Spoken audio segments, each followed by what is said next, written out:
બિલકુલ આજે ભારત માટે ખૂબ જ શરમજનક ઘટના બની છે। દિલ્હીમાં એઆઈ સમિટ ચાલી રહી છે। સમગ્ર વિશ્વની નજર આજે ભારત પર છે।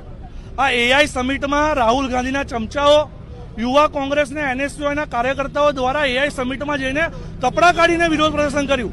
હું એક યુવા તરીકે પૂછવા માંગુ છું કે ભાઈ તમે કઈ વસ્તુનો વિરોધ કર્યો? આ ભારતીય જનતા પાર્ટીનો તો કાર્યક્રમ હતો નહીં।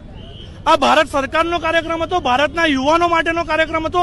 ભારતના યુવાનો ટેકનોલોજીના ક્ષેત્રે આગળ વધી રહ્યા છે, એને પ્લેટફોર્મ આપતો આ કાર્યક્રમ હતો। આ એઆઈ સમિટમાં સમગ્ર વિશ્વમાંથી લોકો આવ્યા છે। આવું નીચ પ્રકારનું કૃત્ય કરે એ લોકો આપણી શું ઇમેજ લઈને જશે? આપણા ઘરે હું તમને પૂછવા માંગુ છું, એક્ઝામ્પલ તરીકે આપણા ઘરે કોઈ પ્રસંગ હોય, આપણા ફુવા કે માસા કે મામા કોઈ રિસાયા હોય તો એ શું આપણો આવીને પ્રસંગ બગાડે, ત્યાં નાટક કરે?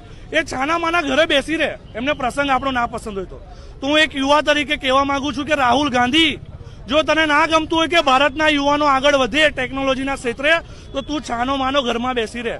ભારતના યુવાનોનું ભવિષ્ય બગાડવાનો પ્રયાસ ના કરીશ। આજે વડોદરા શહેર યુવા મોરચા દ્વારા રાહુલ ગાંધીનું પૂતળું સળગાવવામાં આવ્યું છે।